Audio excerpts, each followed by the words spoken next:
So this is the last lecture for this semester, which also acts as the prompt for your final assignment, and it's on making foreign policy. We've discussed in great detail different forms of approaches to international relations: the realist, liberalist, constructivist, structuralist, etc. Without really looking at the nitty-gritty of how really states implement foreign policy. Now, of course, the most important premise here is that the state exists. It's the most important actor in the modern international system. The concept of state is central to all relationships in global politics. And the foreign policy is simply the process by which the system of states interacts with one another.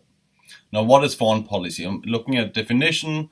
It's articulation of national interest and the means chosen to secure those interests. Now that means if you coin something a national interest, and that really is the primary rationale for all foreign policy undertakings, it's really defined by a state's actions.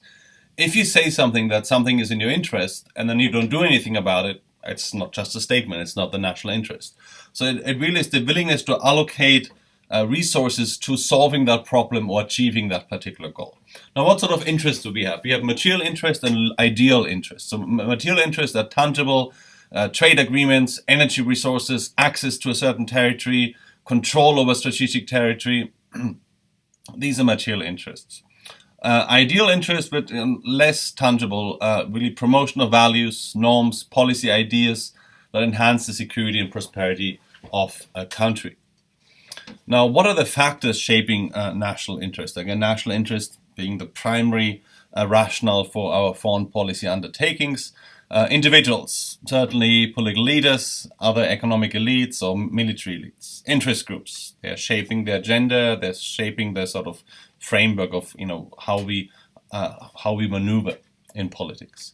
Geographic position, looking at the United States, is blessed by two oceans, the Atlantic and the Pacific, served as the greatest defense for the United States ever since it was founded. If you're looking at countries in Europe, you can certainly see that they've, for hundreds of years have been at odds with one another. They had no ocean between them. So Europe remains, we're looking at the Middle East right now, but Europe really remains the history's most violent region. Tradition, norms, values that are part of a country's political culture, that certainly matters. How Canadians see themselves, how Australians see themselves, what is India's place in the world, how do Indians see their neighbors, how does this affect foreign policy, and of course international events, events that are independent of your own undertakings, natural disasters, conflict which is spilling over, economic disasters, etc. What is it we expect from foreign policy? As citizens, you have sort of expectations of what you think your country your government ought to do for you in foreign affairs. Protecting citizens, protecting an image or identity in the international system. Different countries have different forms of doing that. Voice of America is, a news organization, but it's really part of the federal government, as is BBC World Service, Deutsche Welle for the Germans, France 24 for the French, Russia Today, for the Russians. So again, there are differences in quality and independence, of course, but all of this is, to protect an image, identity abroad through these particular outlets. Managing the status quo. Countries don't like surprises. Countries hate surprises. Governments always want to maintain the status quo, in particular the great powers, because it works out for the great powers. They're like, we're having a great time the way things are. Advancing prosperity, negotiations, trade agreements, etc. Assisting in leadership decisions, providing support for international negotiations, so at multilateral level, United Nations, European Union, World Trade Organization, etc. And then protecting the global commons, oceans, stratosphere, clean air, atmosphere, all of these. So these are the 7 most important factors which really what we expect from foreign policy. Now, again, theories are important, and we have different perspectives on what foreign policy is, of how we ought to advance our national interests. If you're looking at the realist as the most state-centric, again, that states are the most important one. States are always defined in terms of power, and all they want is advancing power. So, classic realists in particular looking at states as unitary, rational, and coherent actors. What happens inside the state, the nature of a government, whether that's democratic or authoritarian, that doesn't matter.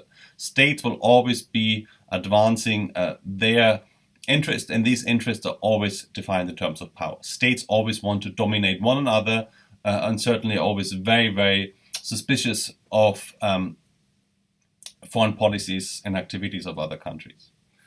Rational here means selecting a policy path that maximizes benefits for the state and minimized risk. So it's much like rational choice theory in economics, that they are presumed to be rational and they will do what is best for them, what maximizes their profit, their interest, and reduces any sort of uncertainty or any sort of costs for them.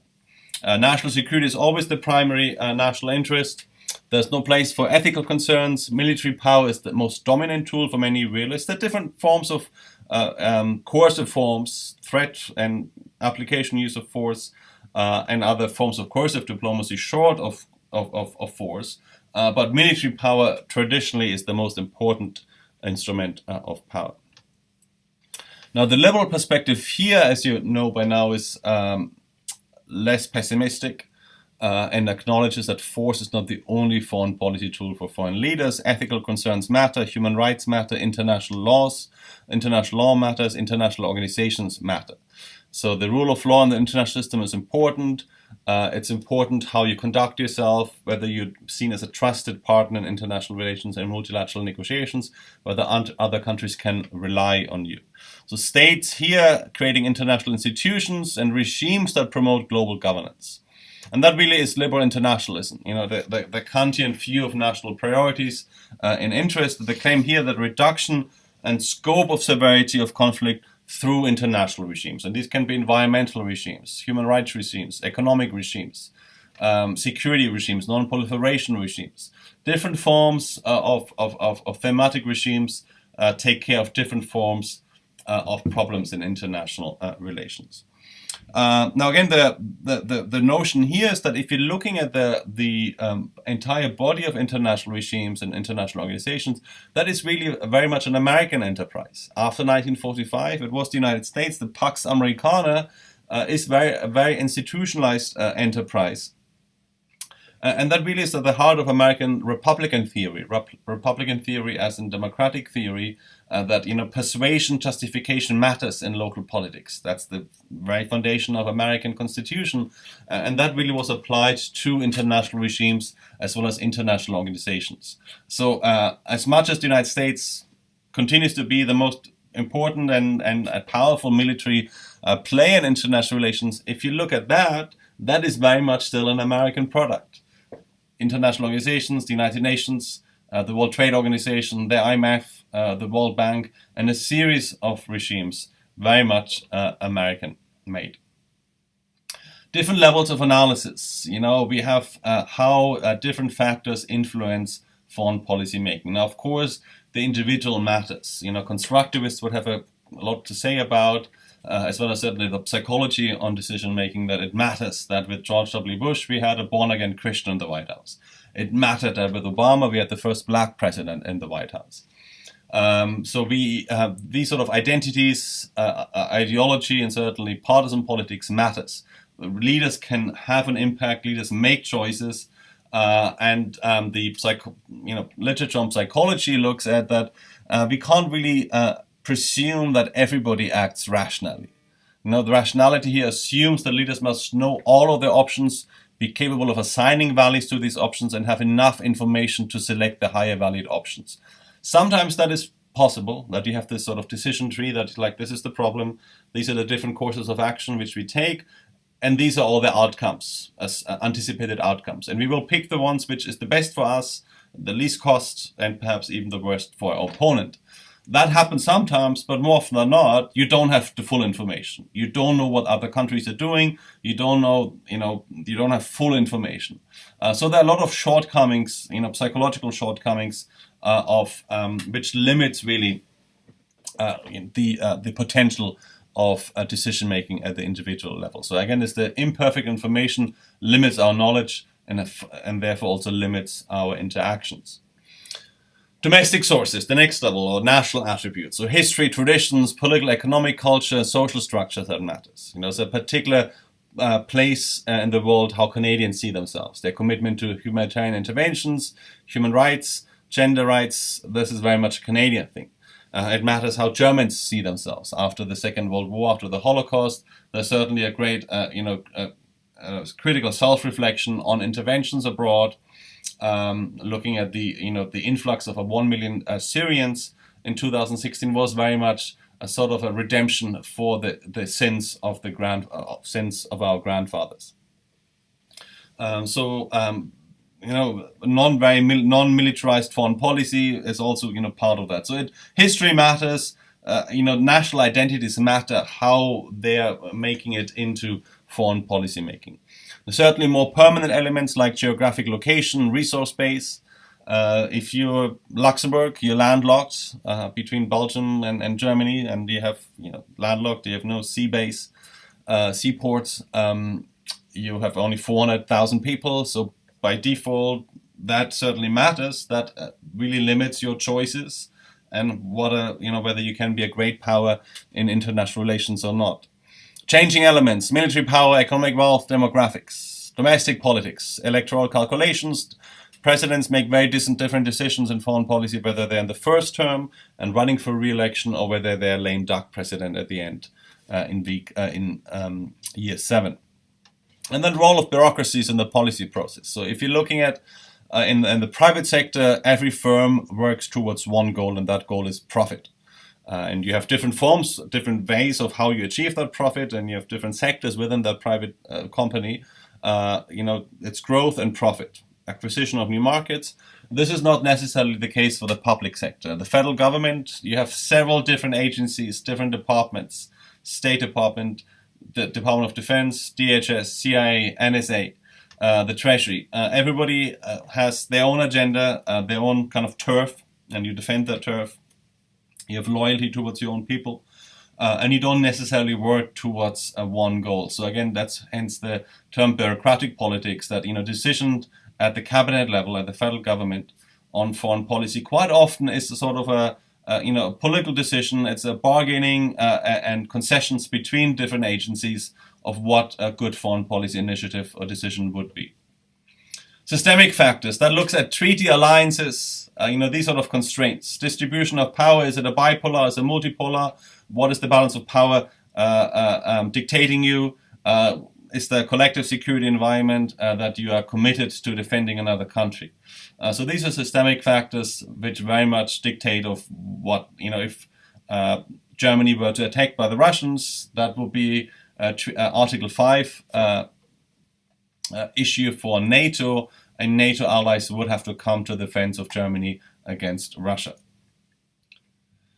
Global factors. So that really looks at the distribution of resources, economic resources, technological diffusion, and we've learned throughout that largely globalization itself is not really a symmetrical process, that you have the vast majority of wealth is certainly located in the global north, as well as the heart of the international political economy, as well as natural factors too: pollution, pandemics, weather patterns. That again, we see also the global south has been a lot more affected by climate change than the global north. Now, what are the foreign policy tools? Certainly sticks. Realists would point to the entire menu of choice you have available to you in terms of military tools. And then, this includes the threat of force, military aid or assistance, sharing intelligence, alliances, military research, and of course, you always want the latest toys. You always want the latest technology in military terms. So acquisition of new weapon systems can deter enemies, but as we've learned with the security dilemma, it can also attract people thinking, what is this guy up to? What are these guys up to? Why are they acquiring these new weapon systems? Is it meant for defense, or are they actually looking to attack us? Now, liberal perspective also recognizes utility of force and threats of force, but they're certainly a lot more reluctant to use them. And if they were to be used, it would be through multilateral, sanctions, the UN Security Council, or in fact also NATO. So these are, acting through the international law with the application of the use of force. We have different forms of carrots in foreign assistance. We're looking at, project aid for specific items, program aid, technical assistance, disaster relief after natural catastrophe, and also military and security aid to allies or partners in program. It can be done bilaterally between one country to the other, or in fact, it can be done through the World Bank or the IMF or different, the United Nations Development Fund. So you see that the spectrum in terms of foreign policy tools, looking at hard power and soft power. Soft power really have three sources: cultural popularity, attractive political values, and moral foreign policy. Soft power is really implicit influence, meaning other countries want to emulate you. You're so awesome, your ideas and ideals are so attractive that other countries want to be like you. So again, looking at popular culture, that they certainly the United States and Hollywood and American culture has a lot to be said for, that other countries are emulating these sort of norms. Hard power is certainly a lot more manifest. It's manifest influence. It looks at carrots and sticks. So if you look at the spectrum, hard power to soft power, so coerce, threat, pay, sanction, frame, attract, co-opt. So that would be the spectrum from hard power to soft power. Now, what are the foreign policy styles and traditions? So again, it matters: size of country, the resource base, population. Styles of the result of history of interactions, looking at Britain and the British Empire and the existing Commonwealth. That matters how Britain sees itself in the world.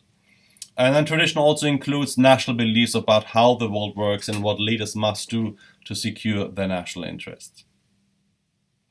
Now, traditionally, great foreign policy power has had the most influence in the course of history. And that's certainly, again, coming back to realist worldview, that survival is the primary goal, and the strategy ought to survive in a system in which all states are potential threats. So here, mistrust and uncertainty are always determined by national self-interest, and great powers have traditionally tried to seek to lead in all of these policy sectors. The idea is always we must respond to a security dilemma. We cannot trust that a particular country to rise or pose a potential threat sometime in the future. Now, if you're looking at the U.S. grand strategy, that really, we can look at three elements. So primacy. The U.S. has this need, an interest to preserve and U.S. national interest, and the idea is to be the preeminent power in international relations. So that's American primacy in international relations. Secondly, liberal internationalism. The U.S. sees itself as a liberal hegemon. I mentioned before that the entire body of international law, international organizations, international regimes, all of these institutions are really meant to reduce the scope and severity of conflict between countries. You want to reduce that potential tension and have these sort of regimes, institutions as a means to cooperate. All of this, again, is an American product after the end of the Second World War. And then lastly, offshore balancing and the extremist isolationism that, at times the US has sought to distance itself and not get involved. So offshore balancing would be a way, a cheaper way of balancing against enemies by relying on regional allies to do it for you. You can help them, with resources, but they do the fighting, they do the balancing. And of course, in extreme cases, we also have seen the isolationism, interwar period, for example. And we see a certain isolationism now in the Trump administration again. So these are certainly recurring patterns in American foreign policy. So I want you to pay good attention now on the prompt for the final assignment, and looking at the conflict and the prompt on Middle East security, and keep in mind of what sort of options are available to the US for that particular conflict. And again, looking at, depending on what perspective you're approaching that conflict, how you would construct it.